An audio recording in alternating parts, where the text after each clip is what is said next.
Hello everybody, I hope you're having a great weekend and Valentine's Day.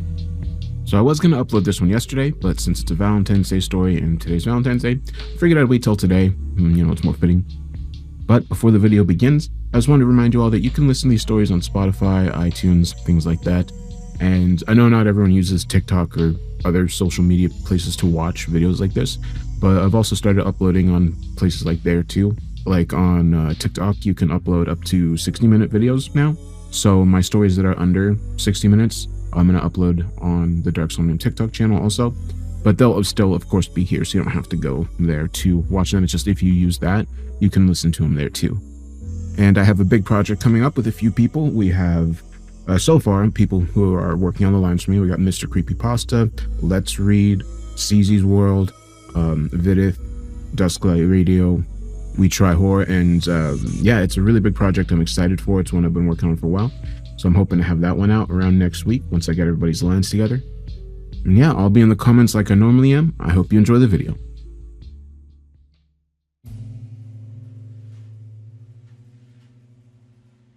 Well, good evening there, folks. It's good to see you again.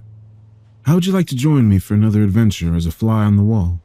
This time we'll be visiting Saffron, Florida, where the heat is deadly, and, well, so is everything else. We're going a bit off-grid for this one, all the way to 716 Newport Road, but don't worry, it's well worth the trip. Ah, over there, just over that hill, just that last clearing on the left. No, way in the back. Yep, that's the one. These folks love their space. You won't see houses built on top of one another out here. And don't mind those gators or pythons. It's the frogs and the lizards we have to worry about. Just don't land until we're inside, and everything will be fine. Ah, here we are at last. And what perfect timing. Hurry, let's squeeze in while the door's open. Oh, just made it. Now, as I was saying, this is the home of our new friend, Roman Garcia. At least that's the surname he's currently using. Aside from being 6 feet tall with dark hair, rich, brown eyes, and beautifully bronzed skin, he is also charming, intelligent, and fluent in 4 languages. In other words, he's a catch by almost any standards, especially when you factor in wealth. This property may seem like your typical middle-class home, but most young men would need a few roommates while Mr. Garcia lives alone. Paired with the rather expensive taste we see displayed inside, you might assume that he belongs to the classification of trust fund baby, but you would be wrong. Though he is only 25, he has lived more than most of your kind do in 5. You see, he had a very unusual childhood. And to understand who he is today, you must first understand his origins. Therefore, our story must begin with his mother, Maria Cruz. Maria's family came to the United States in 1975. She was only 2, and though poor, they were very happy. She went on to become the oldest of 7 and played a large role in raising her siblings until eventually marrying her first husband at 18.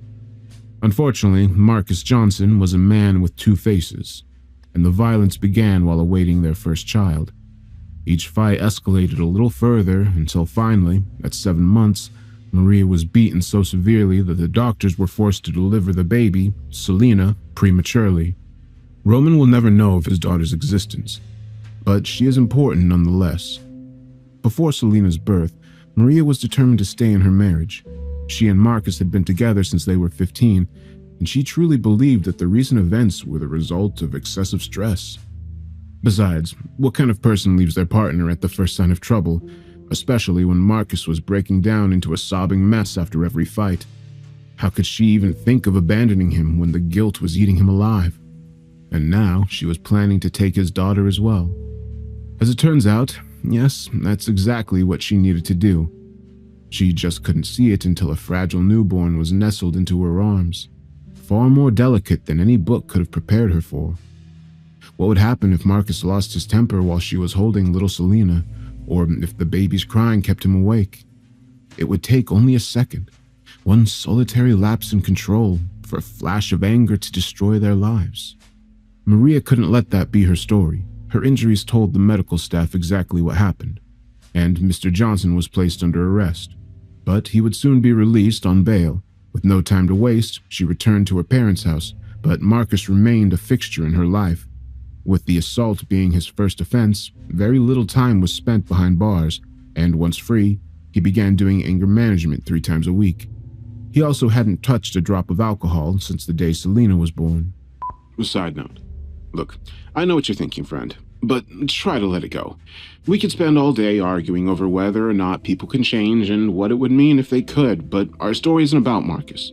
It's really not even about Maria. So just accept this part for what it is and prepare yourself for the main event. As I was saying, whether or not you agree with it, Maria allowed Marcus to attend their daughter's first birthday party. Things went well, and little by little, Selena spent more time with her father. But Maria showed no interest in rekindling their romance. Then, a few months before her 22nd birthday, she met Trevor.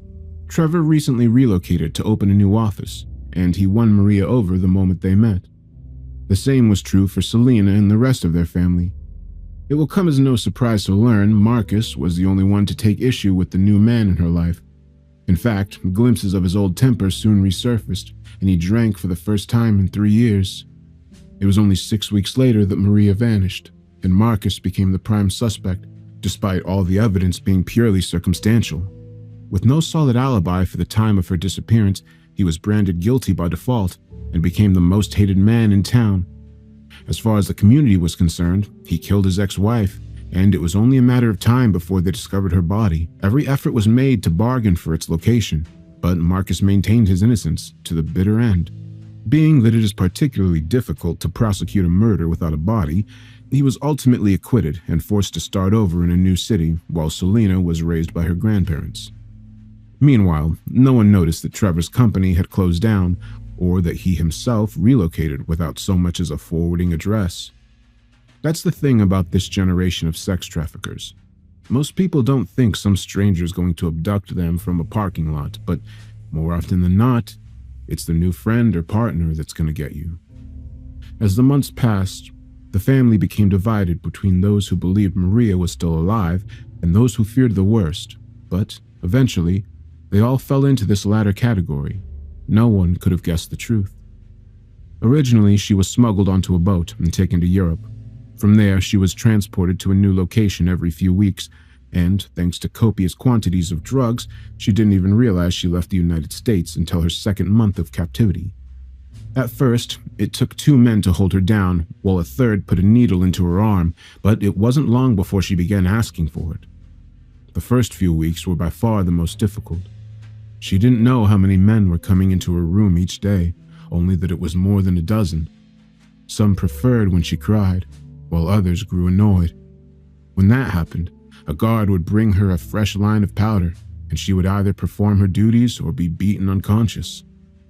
During her many years of imprisonment, she tried to escape only once, and her punishment was so severe that she wasn't expected to survive. From that day on, she played by the rules. Her body and spirit were equally broken. Each night she prayed for an overdose, but each morning she woke to a new day. The years passed in a drug-induced blur, and Maria was quite literally a shell of her former self. Her mind was so strung out that she could barely speak coherent sentences or do little more than follow basic instructions. And then she became pregnant. She was taken to a warehouse that had been converted into a field hospital, where all of the patients were expecting mothers. Like them, she was weaned off of the drugs, given prenatal vitamins, and put on a healthy diet. This is the other half of the business. When the women stop being young and desirable, they are taken off contraceptives and bred like animals.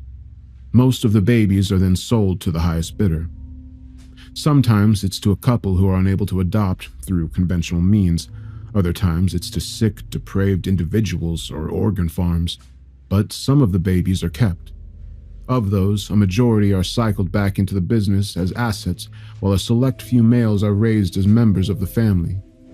A large part of the organization's success is due to their strict family-only policy. Being born into it is the only way to join, no exceptions. To tell you their name would be to put you in danger, and that, my friend, is something I will not do. But needless to say, the boy Maria carried became one of these sons, and they named him Roman. A year later, She had another boy, followed by a little girl a year after that, and it was while giving birth to her fourth child that she passed away. Her body and soul simply could not take it anymore. But Roman will never know any of this, and it wouldn't have made a difference if he did. Roman. The family consists of such diversity that each child is raised with multiple languages. Roman was fluent in 5 before his 5th birthday. His adopted father is the 7th grandson of the family's current matriarch and the son of an Englishman. His adopted mother is of Spanish and Russian heritage, which is why he was matched with their household, because his birth mother was also of Spanish descent. The entire point of the system is to ensure no child grows up casting doubts on their place within the family. From what I've heard, adolescence is a difficult, often painful time in a human's life cycle. Many adopted children feel as if they do not truly belong or develop fears that their home is conditional. These are the types of emotions that the family wishes to avoid. It is vital for every child to feel the same level of unity and loyalty as those who genuinely share DNA. But that doesn't mean no precautions are taken. An adopted child will never be the family head, for instance. You never know what the future will bring. Well, unless you're me. And who knows how someone may react to learning they were kidnapped because their adopted family allowed their biological father to assault their sex slave mothers. I imagine that would be a difficult thing to hear at that age. Like all the members of the family, Roman attended the very best schools and eventually graduated first in his class. From early on, it was clear that he possessed attractive features with an abundance of charisma and, above all, happened to be a die-hard romantic. He would often pick flowers for his sister's friends, and everyone knew he would be a little heartbreaker. He excelled in athletics and his academics as well. The boy did it all. During those years, he had many brief relationships, but none of them ever blossomed into anything serious. It seemed like each time he introduced a girl to his family, they lost interest soon after. That he never considered it could be intimidating to others. If not for his family's brutal reputation, who knows what may have happened. Oh, they weren't frightened for the reasons you're thinking. No one knows about the sex trafficking. Well, the public knows something is fishy, but most people assume it's drug-related. And don't get me wrong, there's plenty of that going on too. But it's the ultimate wealth and influence they find most terrifying. Money is power. It can find someone as easily as make them disappear. And the only defense against it is even more money. A commodity that few possess. In order to funnel their fortune through legitimate channels, the family opened a series of small businesses that grew into their current empire. Today, they own several major corporations, factories, hotels, luxury, high-rise apartments, and so much more, and each one is run by a member of the family. Now, that is not to say that the family members only work in their own businesses. No, indeed. They also work as lawyers, doctors, politicians. They are in law enforcement, the military, the government institutions. Their research extends beyond country borders and all over the world. Roman would have undoubtedly excelled in any of these positions, but his charm made him exceptionally ideal for politics, spotting or grooming, and unfortunately, politics was out of the question. Though great care is taken to conceal one's adopted status, keeping them out of the most influential positions is seen as a necessary precaution. This left spotting and grooming, which are vital to the organization's continued growth and success. Spotting is for the young and self-explanatory. But imagine a young man greets a young lady at the airport or at a party and begins chatting her up. His job is to learn her address and living situation in order to determine if she would make a good target. If so, he reports that information to the actual kidnappers, and that, my friend, is just one example. When spotters grow too old for their position, they graduate to groomers. Often takes more finesse to con adults. Groomers must assume full identities with backgrounds versus a quick name and phone number. They cultivate relationships, usually romantic but not always, in order to lure their targets into vulnerable situations. A tragically high percentage of victims, and make no mistake, men are taken as well, die in captivity, but even those lucky enough to escape still lose part of themselves. Roman began his spotting career at the age of 15 and saw no reason to feel guilty. That's how thoroughly the family had perfected the art of brainwashing from birth. They are taught to see their work as inevitable, a natural part of the life cycle, and if they didn't do it, someone else would. In their eyes, it was no different than the lion eating the gazelle or the farmer killing the cow. Roman faithfully traveled to the big cities with a small contingent of his brothers and cousins for months at a time. One after another, beautiful young girls and women gave him their information, and he dutifully passed it along. But sometimes, he wished to keep one for himself. Just once, he wanted to invite a pretty girl to a party and actually be the one to show up at the door. Finally, at 25, he decided he couldn't wait any longer. In a few more years, he would be moved to grooming, and it would become even more difficult to begin a real relationship. He was tired of returning to an empty apartment instead of a loving family, so he made arrangements to spend 1 year in southern Florida, hence the reason we find ourselves here. Yes, I can see this choice of venue has you somewhat confused. He was also surprised upon arriving. Truth be told, he would have preferred a large city with a denser population, but he's making the best of it. You see, his primary knowledge of American culture comes from his obsession for mere Netflix and HBO programs. He failed to understand how different one region may be from another. Ironic considering how well-traveled he is. When he chose Florida, it was based on an aversion to snow and the desire to be near a beach. The alligators simply turned out to be a fortunate coincidence, but I shouldn't skip ahead.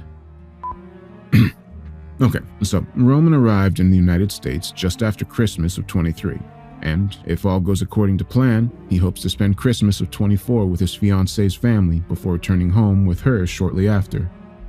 Make no mistake, he has daydreamed about these details extensively. His first week focused on getting settled into the new home and learning the area, but then he became consumed by the search for Mrs. Wright. He wants her to be a natural beauty who doesn't wear too much makeup, someone kind and intelligent who shares his interests. He wants to take her on long walks on the beach and have romantic, candlelit dinners just like the couples in all of his favorite movies. Carrie. Roman met Carrie at a New Year's Eve gathering on the beach, and they instantly hit it off. At midnight, they shared a kiss and exchanged numbers before parting. For the next 3 days, they texted often, met for coffee, saw a movie, and went for multiple moonlit walks. Roman fell hard and fast for this girl who adored cheesy rom-coms, sci-fi books, and nature. He considered her to be the one, and it will not be easy to convince him otherwise. Today, they took advantage of the cool weather at a nearby park where they'd been hiking all morning, but they should be back at any... Oh, shh. Do you hear that? Ah, perfect timing, as usual. Well, let's see how the lovebirds are doing, shall we? The last door on the left. Roman drops his keys on the small table by the door and flashes his brightest grin. Great, I'll just be a second. Carrie returns his smile and bashfully tucks a strand of long blonde hair behind her ears as she makes her way to the restroom. Upon hearing the soft click of the closing door, Roman stands before a nearby mirror and runs a comb through his thick hair. Once it meets his satisfaction, he checks his teeth, freshens his cologne, straightens his clothes, and gives himself a little pep talk upon finishing his inspection. All right, it's just like back home, except now we get to keep her. All we gotta do is seal the deal. You got this. Now, fully pumped, he gives himself a quick slap to the face, spins back to the hallway, and freezes at the sight of Carrie, standing just outside the bathroom door, staring at him with a disconcerted look. His own expression immediately falls to a similar state with the realization that she has overheard his careless words, and his mind instantly purges itself of all knowledge. He wants to speak, but there is quite literally nothing he can say. Meanwhile, Carrie is waiting for him to laugh or crack a joke, anything to indicate he isn't another entitled asshole who manipulates women into bed as a sport. But there's only an awkward silence. So, finally, she breaks it. What exactly is it that you do back home? And what deal do you think you're sealing? Oh, that? No, it's not like that at all. I come from a very large family, and my cousins, they are always forcing me to play wingman. Never do they let me talk to a woman just for me. But now, they're not here. During his plea, Carrie's face begins to soften, and a small portion of Roman's panic recedes. Uh-huh. And what deal is it that you think you're sealing again? Her response is almost playful, but a hint of caution remains as she proceeds into the den. Another date. That's all. I just really like you, Carrie, and I was hoping for another day. Seeing the smile spread across her face, he cannot help but add, I'm sorry if you were hoping to spend the night, but I'm just not that kind of young man. Blushing brightly, Carrie quickly conceals her face by turning to feign interest in a nearby bookshelf. Now, with the close calls successfully averted, there is just enough time to choose a movie before the pizza arrives. Yes, all seems to be going quite well, doesn't it? And you wouldn't think it'd be possible to botch a movie and a pizza date, would you? Well, just you wait. So, you said you like to travel. Have you been to other countries? Roman asks, grabbing another slice of pepperoni. Yeah, I went to England and France 2 years ago, Canada in 2018, and Mexico in 2016. London was definitely the best, though. What about you? I mean, besides here and where you're raised, surely a man who speaks that many languages must be well-traveled.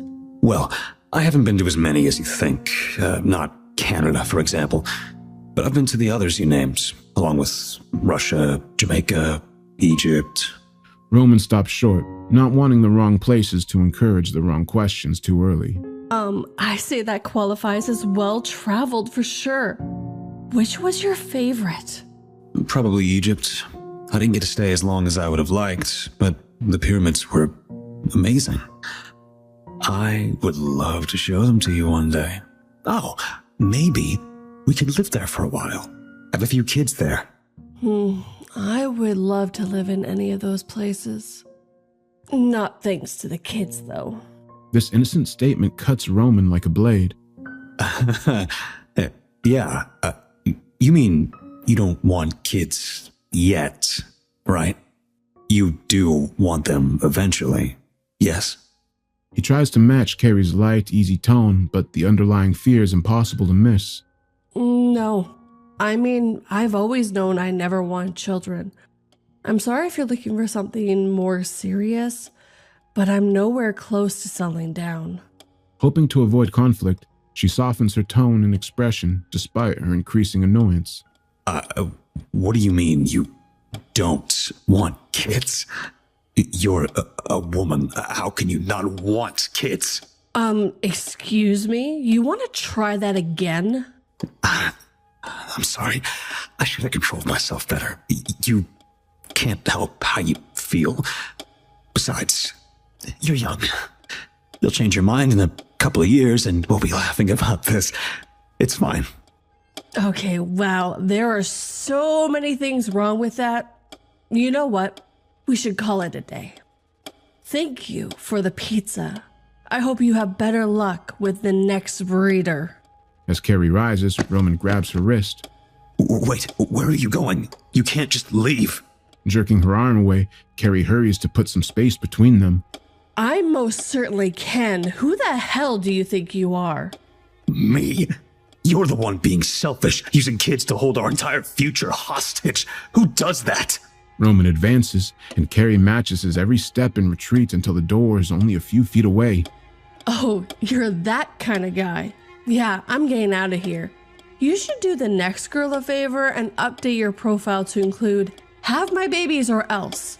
It'll save a lot of time. With her possessions gathered, she turns to open the door, but a large hand reaches over her to slam it shut. What the fuck is wrong with— Spinning her around, Roman slaps her across the face and furiously shakes her by the shoulders. Why are you making me do this? It didn't have to be this way. Why? Why wouldn't you just have a conversation? Carrie's father cautioned her about guys like this. His warnings echoed in her mind as she is painfully thrown to the ground. Normally, she would never go to a man's home so early in the relationship, but it was the middle of the day. She had her car, and Roman never exhibited a single red flag until he did. Now a menacing figure looms over her, yelling, face red and contorted with rage, spit flying from his mouth, but it's not his face she sees. This is no longer the same guy who recited poetry as they walked along the beach. He is not the one who cried during the notebook. This man is a monster. Please, no. Why are you doing this? Dude, we barely know each other. Enraged by her words, Roman's hand flies through the air, making contact with Carrie's face, and she is knocked violently back to the floor once again. At the same instant, Roman too stumbles and cradles his head. What began as a throbbing headache has now blossomed into a full-blown migraine, and it is all he can do to remain upright. I need to think. Just let me think. I will move. I swear. He may be facing Carrie's direction, but he doesn't see her. He only sees red. Without another word, he walks back to the coffee table and removes a sack of weed from a hidden drawer. After taking several deep hits, he returns to the frightened girl huddling in the corner and holds the pipe out in offering. Too frightened to refuse, she takes a few hits without inhaling and passes it back with a feeble smile. Roman kneels before her, his expression now full of concern, and it's all Carrie can do to not cringe beneath his touch, lest she incite a new rage. I'm so sorry, my love. I don't know what came over me. I swear nothing like that will ever happen again. I swear. And one day when we do have kids, we'll share the story with them and all laugh together. You'll see. With a playful wink, he rises, taking Carrie's hand and helping her up with a charming smile. The ease and efficiency with which Roman transitions from raging psychopath to hopeless romantic is what frightens her the most. Ignoring the flood of adrenaline that insists she takes action, Carrie only smiles and allows herself to be led to a nearby chair. Here, have a seat, and I'll be right back. I'm just gonna go get the first aid. He's moving fast, and Carrie must now make a split decision. He will only be gone for a moment, but it may be her only chance. If she plays along, will he let her leave at the end? How far would she have to go to reach that point? Her keys were dropped in the struggle, but she sees them only a few feet away, along with her purse. Yet she also must wonder, what if I'm caught? All of these scenarios and many more fly through her mind before Roman even makes it to the hallway, and ultimately, she decides to wait for a safer opportunity. Her body, however, settled on a different course of action. The moment he steps out of sight, she slips off her noisy shoes before silently collecting her possessions. At the front door, the knob turns easily in her hand, and she pulls it open gently, wincing as a soft creak threatens her escape. But it is only after seeing her car that she understands the futility of her efforts. Side note.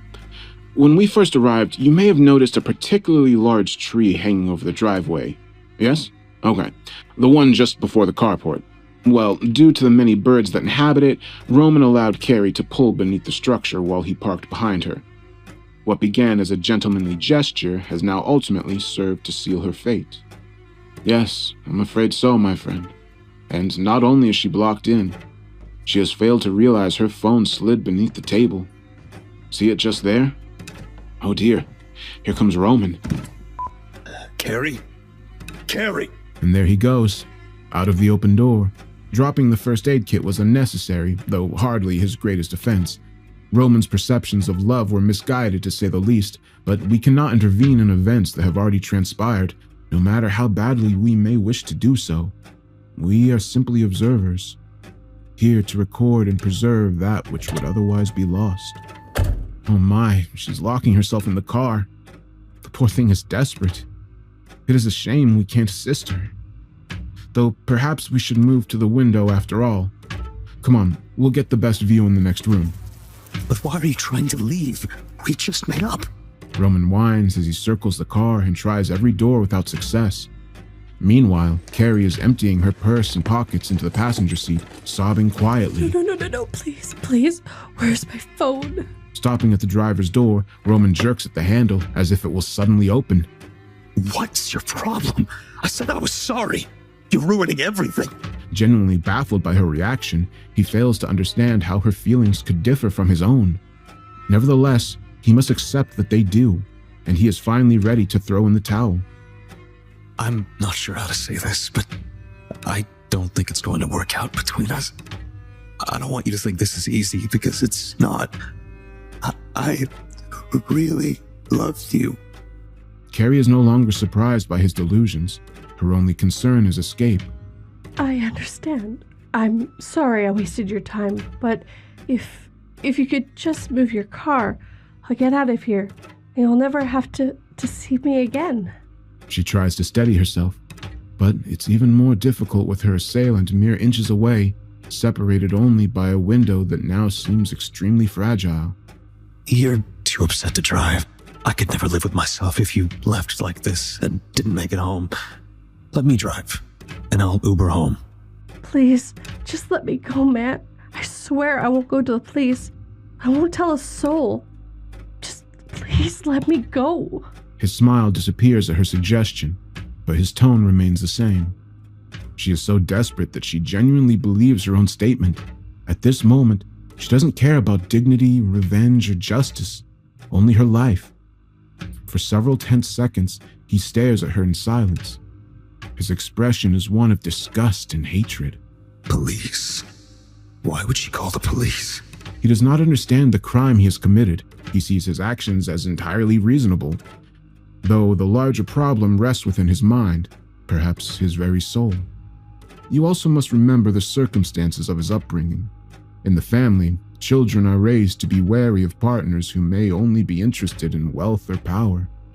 This is another reason many travel abroad when seeking spouses. It is easier to conceal those parts of their lives until deeper connections are formed. Roman simply had a unique definition of deep connection. He does not understand the difference between dating someone for a week, a month, or a year, nor does he retain his full memories after a rage. Were he to see a video of his interactions with Carrie, he would be quite surprised by his actions. But now, he is left to wonder. Did I grow careless? Is she threatening to extort me? His mother warned him about women who would use any means necessary to keep a man, and the depths to which their spite would sink if they couldn't. His world used to be filled with warmth, hope, and joy, but now it is a cold, harsh, desolate place. Heartbroken, he used a pocket knife to slash Carrie's tires before stepping away, though not out of sight, to make a call.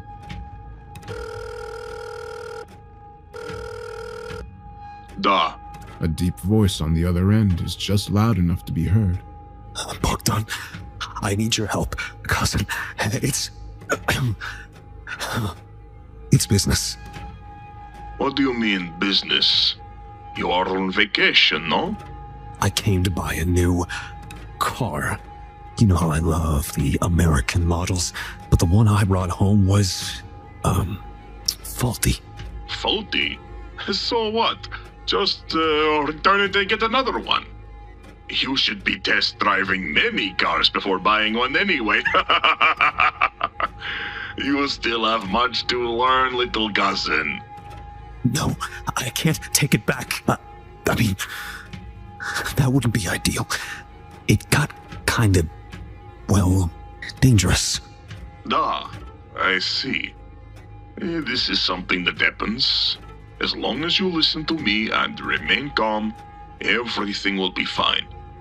Does the car still run? Or is it totaled? No, I mean, yes, I mean, it still runs, but I'm not sure what to do next. Good. This is very good, Roman. Send me your location. Someone will pick up the car, and we will repair the damage and simply resale it. Problem solved. That's wonderful news. I knew I could count on you. And bring 4 new tires, please. You need 4 tires? I don't follow. No, Bogdan. Literal tires. 4 of them, please. Damn it, boy. Da, fine. But Roman, you keep all those cars put away. Sonia and her boys can't get there until tomorrow afternoon. Absolutely. And thank you, cousin. Thank you. Roman passes by Carrie's car without so much as a glance. Now that she has, in his eyes, threatened him, this can end no other way. The family must always come first. He returns only after retrieving a crowbar from his own vehicle, and he offers a choice. Do you want to open the door? Or do you want me to? I believe in this classic example of what your kind refers to as damned if you do, damned if you don't scenario, is it not? The poor dear doesn't know what to do, and Roman is already growing impatient. The problem is that I'm worried if I open it, the glass might cut your pretty face, and neither of us want that. Carrie looks to the crowbar, and fresh tears stream down her face as she slowly pulls the door handle as it opens. She braces herself, expecting to be ripped from her seat, but Roman only places a hand on the door to hold it ajar. See? That wasn't so hard, was it? He offers his hand with a smile, but it goes ignored. Please. Carrie begins, but falls silent at the touch of a hand on her shoulder, and she is guided back to the house. Without the ability to overpower or outrun her captor, there is no chance of escape, yet she aware that going inside will likely seal her fate. Even so, she can't help but wonder. Maybe I can survive long enough to find my phone. Then her world is plunged into blackness as Roman strikes her with the crowbar immediately upon closing the door. It hurts me so much to do that, but it will be safer for both of us if you sleep through the next part. He is consumed with regret as he gently cradles Carrie into his arms and makes his way towards the basement. I've never even done this before. I usually just get information and pass it along, but I've heard enough stories to know it's better if you don't struggle while I get you restrained. You wouldn't believe how many girls try to fight their way out of this part, but they just end up hurting themselves instead. It's really sad. 1 second. The creaking door opens to reveal a splintered wooden staircase descending into darkness. Upon pulling the rusted chain dangling before him, a small dim bulb flickers to life down below.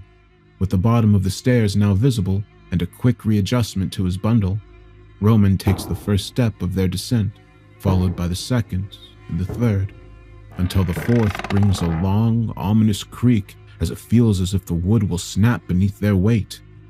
And to make matters even more treacherous, Carrie is regaining her consciousness. Oh, shit. I thought it would last longer. Hang on. Roman struggles to keep his balance as she begins to squirm. What's... Oh my god. Though groggy and confused, the terrified young woman quickly begins fighting in earnest. No, wait. You don't understand. You're gonna... Unable to maintain his grip, Carrie tumbles down several additional steps to the cement floor below, her head absorbing the impact with a sickening crack. Oh, no. What did you do? This is where you're supposed to throw them over your shoulder. Roman is in a state of total disbelief as he forces himself to proceed. Carrie's left leg is bent at a disturbing angle, and a still-growing pool of crimson spreads from her head, past her shoulders. Even more alarming is her wide, glassy stare, and the large bulge protruding from her neck. She's dead.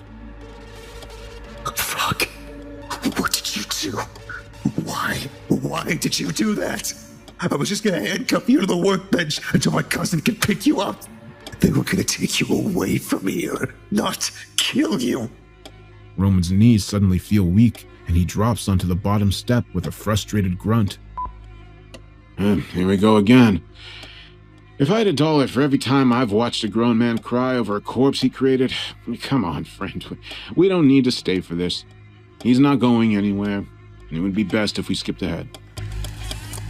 Let's see. Oh, shit. Okay. This is embarrassing. It's Friday night. Several days have passed. My apologies. It seems he went straight into the next relationship. But don't worry. We have a long way to go yet. This was but a short intermission, and I can catch you up in no time. When Roman finally stopped sobbing, he began to cover his tracks. He first addressed the body. In that regard, he is actually quite lucky to have landed in Florida.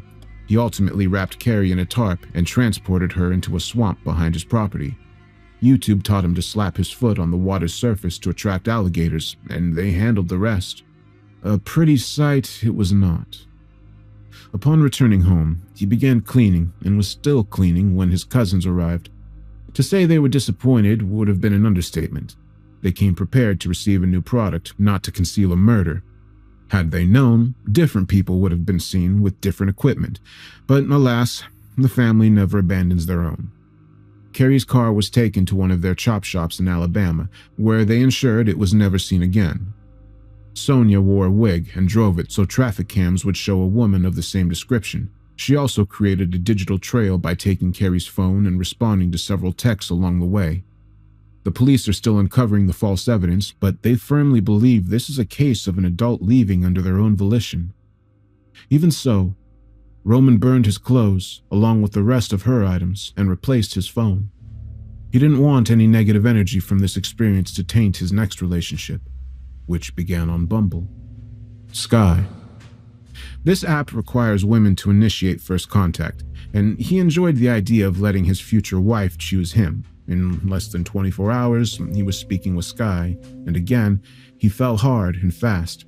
In their first conversation, he established that she is in her junior year of college, possesses deeply traditional values, dreams of a big wedding in another country, and wants to become a full-time mother with lots of children.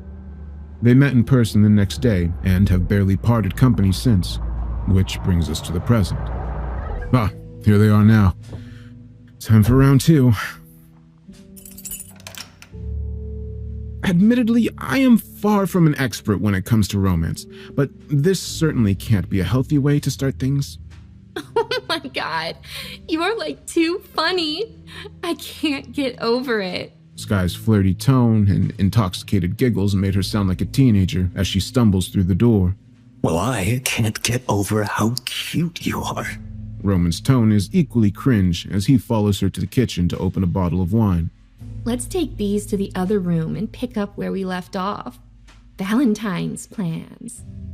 Taking his free hand, Sky playfully leads him to the couch. Hey, what about an Arctic cruise beneath the northern lights? Roman turns his phone to reveal a beautiful photo collage. Oh, no, babe. But we can't do that. We have to go somewhere hot and spicy. Like us. It's such bad luck to spend our first getaway all cold and frigid. Really? Wow, I had no idea. It's a good thing you know about this kind of stuff. So, what kind of place are you looking at? Well, I was thinking Cancun or the Bahamas. But now that you brought up the cruise, I'm betting we can do both. Have you been to either? Oh my god, I wonder if they do the thing where we can, swim with dolphins. What a great idea. I've been to both, and I guarantee you'll love them. I know, friend, I know. There's nothing more exhausting than young, drunk infatuation, but trust me, we're skipping to the worst of it. Let's see. Only a few more seconds until they move on to the real issues. Yeah. Okay, here we are. Well, since their father is going to be an honorable judge one day, I think we could easily take the kids to a different country every summer. Don't you? Wait, what? Why do you think I'm going to be a judge? Oh, you know what I mean, silly. Maybe you'll be a doctor or, a politician. That's the one you should do. But so long as it's something with lots of money, power, and respect, that's all that matters. Well, besides it being legal, of course. Ain't nobody come to take my man or money. And what if it wasn't legal? Well then, I would just have to turn you in myself so everyone knows I wasn't in on it. You would do that? Even if the cops were in on it too? You bet. Most of the bad guys have cops in their pockets, and the good guys always go over their heads anyway. Doing something shady to get taken away is the same thing as actually abandoning your family. So, if not a judge, what? Oh, you could be an artist or a writer. How bitchin' would that be? Okay. So if I was doing something illegal, you would put me in prison.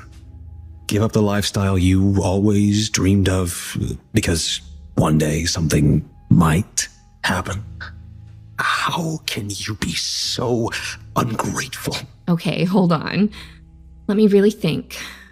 I guess it depends. If we're married with kids, when I learn about, even if we pretend you'd never get caught, well, What would it be, though? Like, are you dealing drugs? If you don't sell to kids, we might have some wiggle room. But if people are dying, yeah, ain't no murderer raising my babies. Wow. You think you know someone? Okay, help me understand. How does learning what I do for a living justify betraying our family? You wouldn't report a slaughterhouse for animal cruelty. Why would you destroy everything over a few dead chickens? I can't believe what I'm hearing. Roman stands and sits down again in one fluid motion, massaging the bridge of his nose between his thumb and index finger. Sky is stunned and frightened by his reaction. Wait, you're serious, aren't you? What the hell is your problem? It's just a game. What's my problem? You threatened me. You can't just say shit like that and then pass it off as a game. Threatened you? I'm so sorry that I, took an interest in your life. You know, the one we were gonna share? Not anymore, though. I'm not marrying some caveman who loses his shit over a joke. So now it's a joke. You're saying you wouldn't turn me, the father of your children, into the police. Roman rises again, and this time he begins pacing. What are you talking about? Have you seriously never played What If? You're acting like you're actually some kind of criminal. It's ridiculous.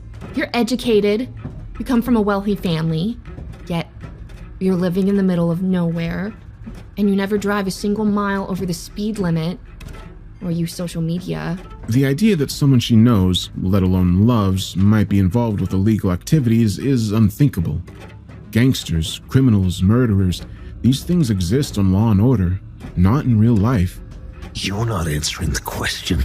He comes to a stop before Sky and hovers above her like a black cloud. Wait, stop. I don't want to do this anymore. You're scaring me. She quickly retreats to the opposite side of the room, but Roman follows closely behind.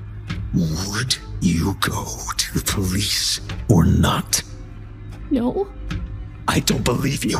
Roman lunges forward, grabbing Sky from behind as she attempts to flee and throwing her to the ground with a loud thud.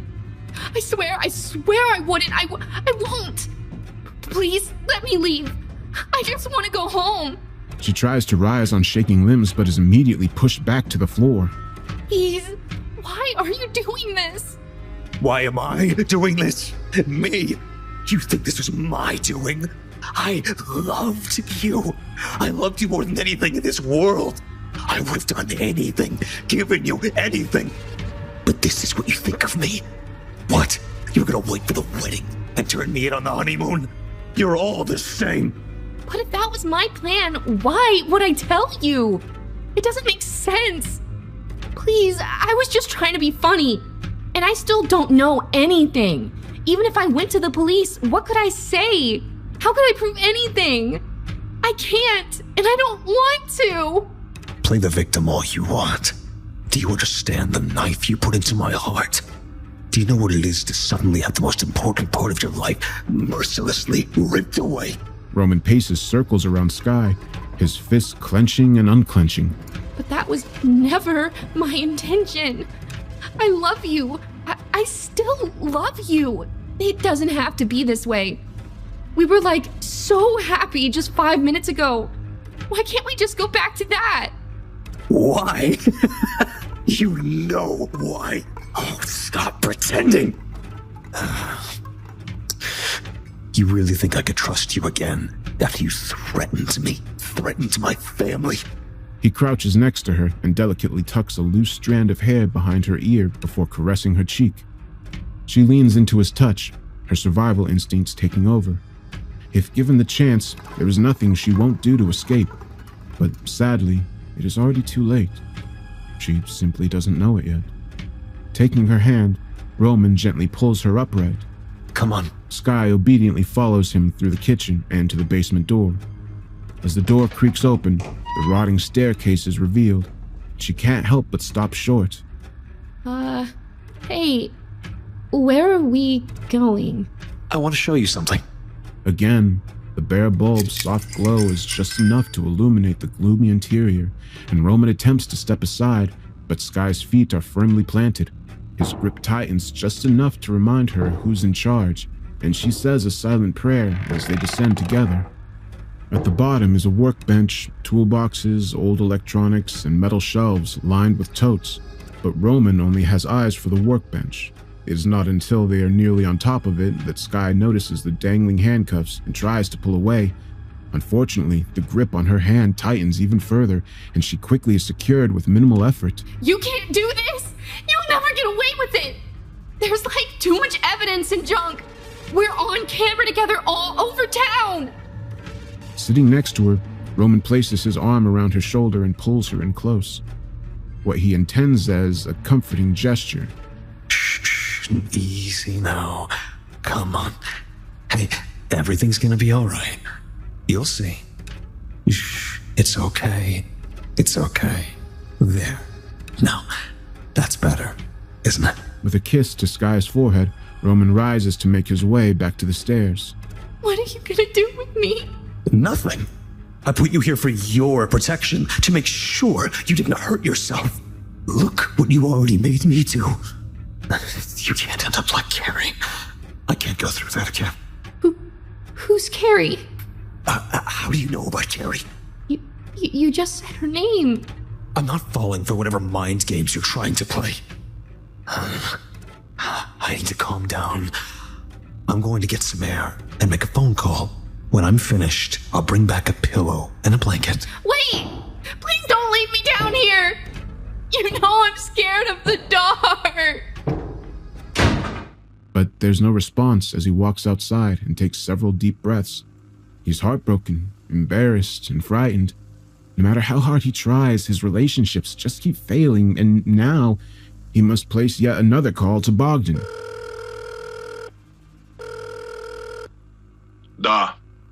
Bogdan, I need your help once more, cousin. Totaled another car, did you? It's not totaled. Oh? So you got it stored away properly this time? Yes, it has been placed in storage. Very good, little cousin. We will need to be careful with this one. You know what it will mean if you are connected with two accidents. If anything goes wrong... I know. But she isn't who she says she is. She knows about our family. She threatened us. I had no choice, cousin. Language, little cousin. And why would you not say this first? But I just... No, do not say another word. You've already said too much. Hang up and send me the car's information now. And Roman, Sonia will want to inspect it personally. Be certain it is in a condition to do so. Well, that certainly wasn't good for Roman's mood, now was it? Especially since he's about to walk inside to find Skye has escaped. She is a very slim, very motivated young lady, after all. Ah, yes, the pressure is on, my friend. Once free, she has the front door or the back. Had she chosen the back door and fled to the forest? Who knows? But she decides to look for her phone and keys, not realizing they have already been confiscated. Though only a few seconds are wasted, it is enough, and Roman enters the front door just as the back door clicks shut. Springing into action, he races to retrieve his .40 Smith & Wesson before giving chase. Once outside, his eyes are immediately drawn to movement as Skye attempts to make it into the woods, but Roman spots her just a few yards from the tree line. Not wanting to lose her in the dense swampland, he fires a warning shot straight up into the air. Stop! Don't make me shoot you! Come back here, now! The deafening bang causes her to trip and sends her sprawling to the ground where she strikes her head on a large boulder. Roman rushes over, kneeling at her side, and immediately sees the crimson puddle pooling at the stone's base. Skye, sweetheart. He nudges her gently, then pulls her into his lap, and part of her scalp flaps loose in the process. Oh God, baby. Why did you do this? And with this sorrowful declaration, he lays his head against her still chest and sobs. At the same moment, the clouds above release a torrent of rain. A bright flash of lightning strikes over their heads with a loud crack, and the thunder rumbles across the skies like a sonic wave. Ah, yes, I do love a good storm. especially when enjoyed from the safety of a nice warm house. Wouldn't you agree, my friend? Yeah, if only Roman could stop and enjoy its beauty, he would realize the girl is merely unconscious, but sadly, he's in a hurry. Yep, there he goes, off to fetch the wheelbarrow. He's wasting his time, though. The ground proves too soft to push it through the swampy wetlands, and he is forced to carry Sky over his shoulder, blood dripping all the way. But again, he walks several feet into murky waters and splashes his foot atop the surface. Soon enough, multiple shining eyes appear in the darkness, and he throws his limp bundle to them like a sack of feed. She lands mere inches before one snout, and just as it's about to pounce, she regains consciousness. Fuck you! She had just enough time to glimpse Roman standing slack-jawed on the riverbank before being ripped violently beneath the surface. Roman immediately realizes his mistake, but he can only watch helplessly as the water turns red before his eyes. He returns home in a daze, unable to process the latest tragedy. It takes the sound of a new message to bring him back to reality, and then true dread sets in as he sees its source. Bogdan is still waiting for Sky's information. This may mark a good place to skip ahead. I've already taken so much of your time, and there's still so much to see. Clearly, the family's quite upset, but don't forget, Roman is one of their golden boys. In their eyes, he's a lovable little scamp causing mischief in his youthful plight for love, not a budding serial killer. Sonia and her boys do their very best, but it is only a temporary solution. Eventually, Sky's disappearance will be reported, and the name Roman Garcia will once again appear in the investigation. Regardless of what other evidence is discovered, the authorities cannot ignore such an anomaly. To prevent an unnecessary run-in with law enforcement, he is instructed to flee from the UK. And then he meets Harper Krill the very next evening. Harper.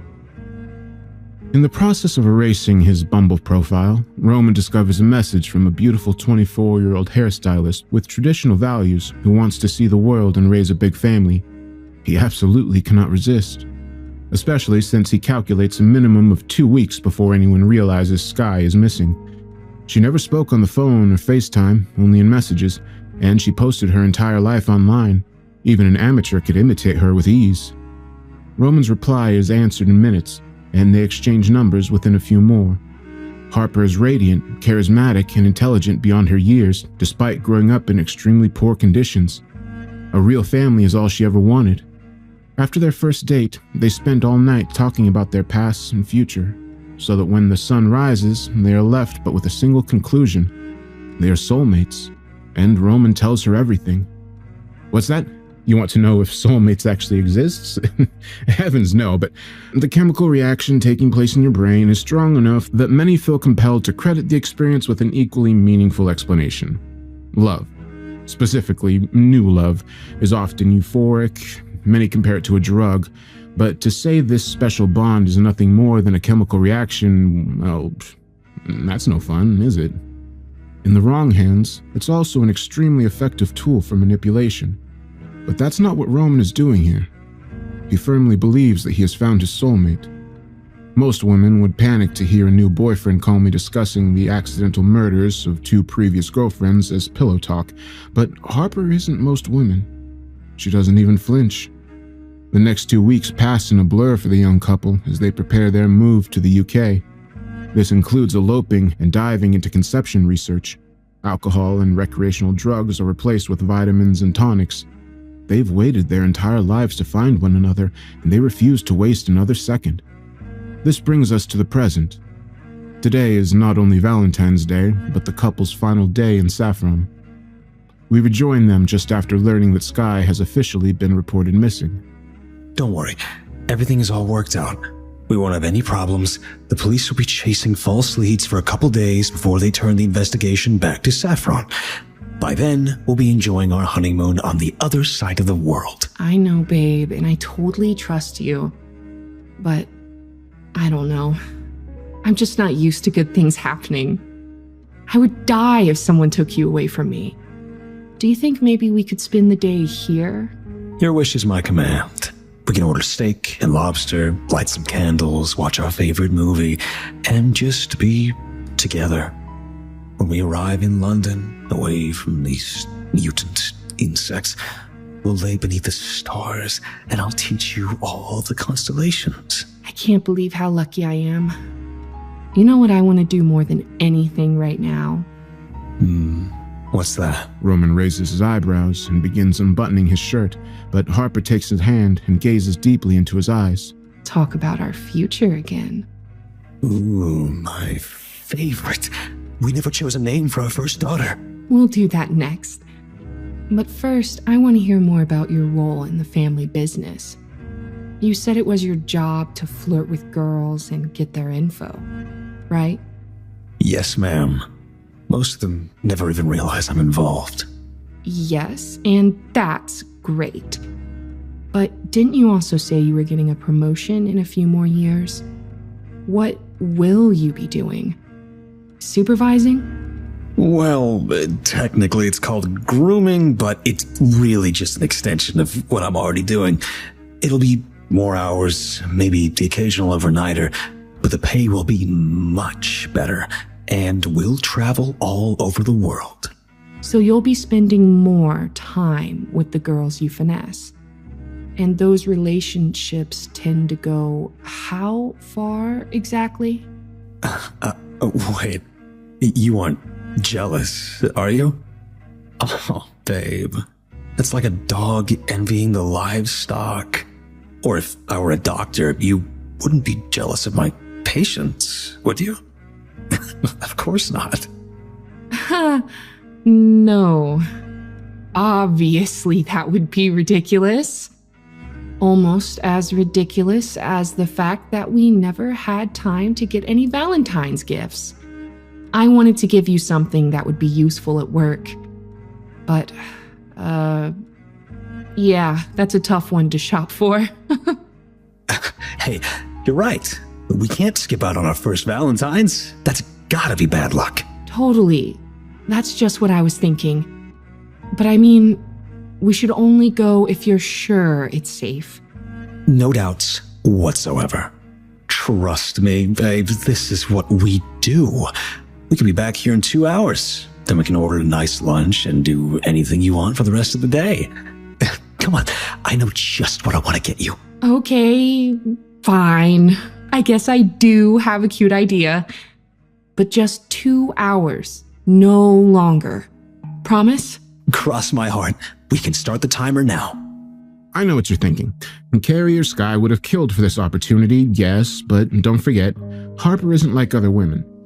She married Roman knowing exactly who he is.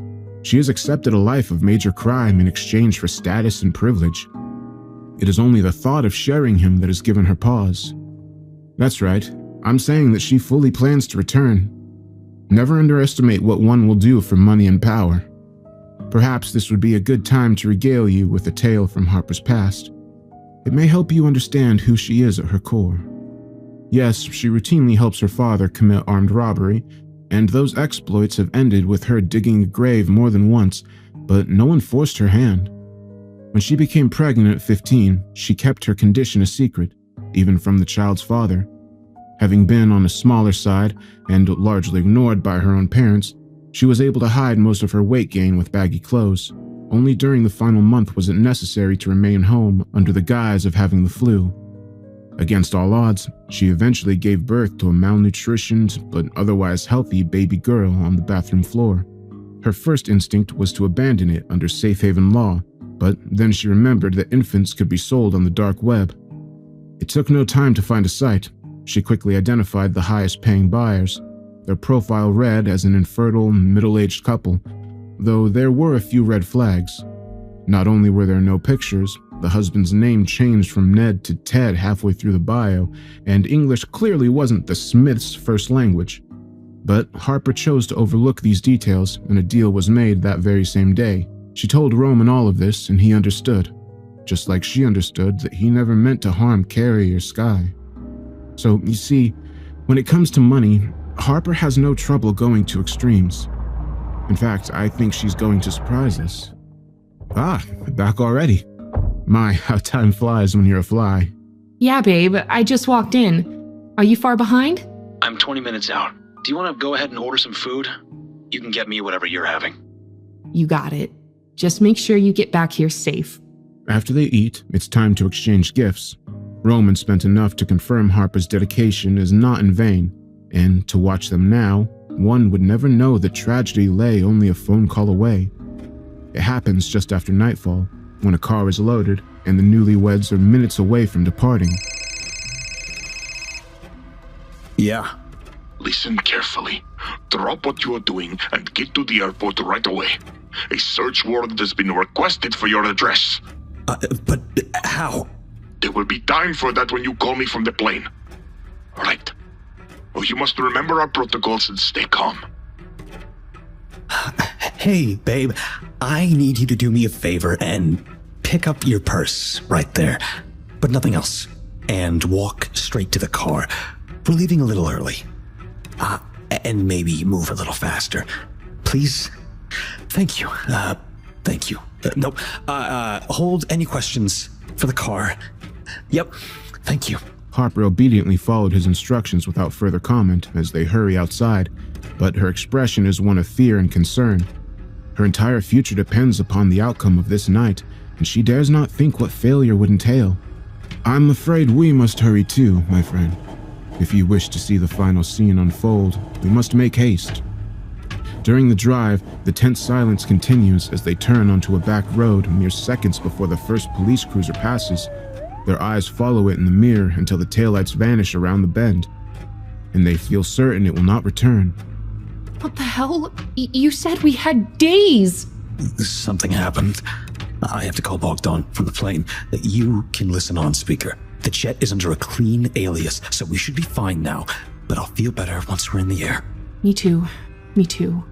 Except they are not fine. Though all seems normal upon entering the airport, a half-dozen squad cars suddenly appear in the rearview mirror, transforming the Black Knight into a red and blue disco rave as Roman races to their hangar. This is impossible. They should know about the flight. Okay, listen. They can't shoot us in the back, so you're going to run straight inside. No matter what you hear, don't turn around. I just need you to get in and buckle up.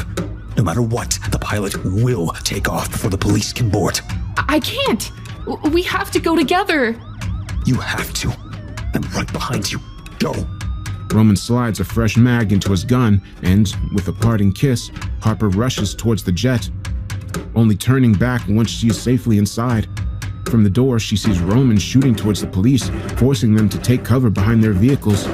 The officers return fire, and bullets are flying in every direction, but she is mere seconds from bounding up the steps himself when Harper draws her own weapon. The two share a brief moment of eye contact as Roman recognizes the object in her hand, and his eyes widen in confusion. Before he can even process its meaning, she fires a round into his chest and sends him flying onto his back. She then closes the door as he lay dying, and the jet begins to take off as dozens of police rush forward. At 9:42 p.m., paramedics announce Roman's time of death, and since he was shot with a police-issued service weapon, it will forever be assumed that he was killed during a shootout he started. Airports across the country are alerted of a rogue jet, but it lands safely at a private airport in Nevada. From here, Harper is given a new identity and put on another plane. By now, she is settling into a new home, and her new family is none the wiser to what truly took place. They are simply grateful their daughter-in-law survived. I'm sorry, friend. You seem confused. Allow me to explain. Believe it or not, Harper didn't sour until learning about Roman's future as a groomer. She could turn a blind eye to many things, but she would not sit by while other women had their way with her man. Unfortunately for him, there was always someone a little harder, a little colder, and a lot crazier waiting to balance Karma's books. If it were anyone else, Harper would have simply robbed him and disappeared, but she had already set her heart on a certain kind of lifestyle. It's true that under normal circumstances, it would have been impossible to betray Roman without being discovered, but the situation with Sky's disappearance allowed for a unique opportunity. All Harper needed was an hour or two of privacy, and, though she did buy the cologne, she also paid a special visit to her father. He was instructed to use an app that would disguise his caller ID as Sky's father, and that evening, he called in a tip to the police. They had hoped the authorities would finish the job for them, but just in case, Harper was able to secure the same kind of gun they would be firing. Sure, if anyone dug deep enough, her story would fall apart, but think of the perfect storm in place. An investigation was imminent before Roman met Harper. By all accounts, she had absolutely nothing to do with the circumstances surrounding his death, and the family had already accepted their new daughter-in-law. It surprised no one that he would die to protect her, and once they confirmed that she was indeed carrying his child, that support would multiply tenfold. Conclusion. Well, that does it for this chapter. Is there anywhere else you'd like to be dropped off, or can you get it home from here? Oh, of course. What am I thinking? Obviously, that would be inconvenient. Say no more. I would be honored to escort you home. It's the least I can do after you've been kind enough to keep me company. You want to know why I come to watch these scenes if I already know how they end? Well, that's simple. Would you not visit the dinosaurs when they roamed? Would you not watch the ice caps melt and the continents divide? Would you not watch the apple fall on Newton's head or see Michelangelo paint the Sistine Chapel? Don't be silly. Of course you would. We live in a haunted universe, my friend. The smallest incidents often make the biggest impacts, but you would never know it by the look of them. This one in particular will make waves across the world. Roman and Harper's son will grow up to be a household name, like Ted Bundy or Pablo Escobar. The number of lives he will impact directly are too great to count, and the ripples will continue long after he leaves this world. Carrie and Sky's spirits now inhabit the house in which they have perished, and it will cause a string of renters to break their agreements, which will in turn prompt the owner to sell. Desperate to be rid of the property, he will conceal the double homicide from the new buyers. By this point, the home will become a portal for the undead, thanks to the several amateur seances. When the new buyers move in with their infant daughter, a dark entity will attach itself to her and begin a decades-long battle for the child's body that will ultimately end with her death at age 16. It will be deemed a suicide, but her parents, doctors, even the police will always know this to be a lie. Well, here we are, home sweet home, safe and sound. Perhaps we can do this again sometime. But until then, I hope you've enjoyed your time as a fly on the wall.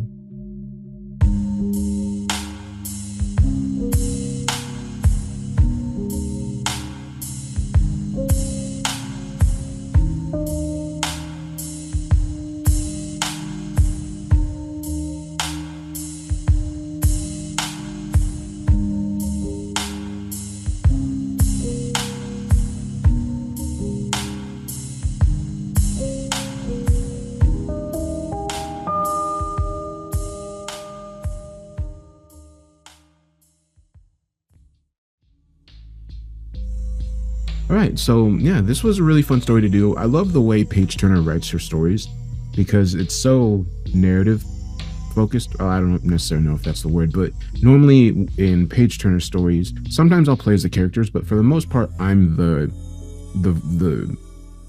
storyteller, and the story is playing out in front of us. So it's really interesting to be able to do stories like that sometimes, especially because with her writing, she does a lot of audio cues within the writing when she sends me scripts, just kind of like what her vision is for how the audio would sound certain parts. And it's really interesting to be able to work with people on that. Normally it's all up to me on how the sound design plays out. So it's always fun to get the author's perspective on, like if I'm talking to them, how would you want this to sound, like since it's your story. But yeah, I love Paige Turner's work. Pretty much everything she does is great, and she is finishing up, I think, the last part of the Backroads, and when that comes up, there will be one part that I haven't done, and then the final part, so I'll be combining that into just one video with both parts as the finale, similar to what I did with the Hell's Invasions series, just my last video. But I'd love to know what you all think of this story and what you think of the ambience that I tried to set for it.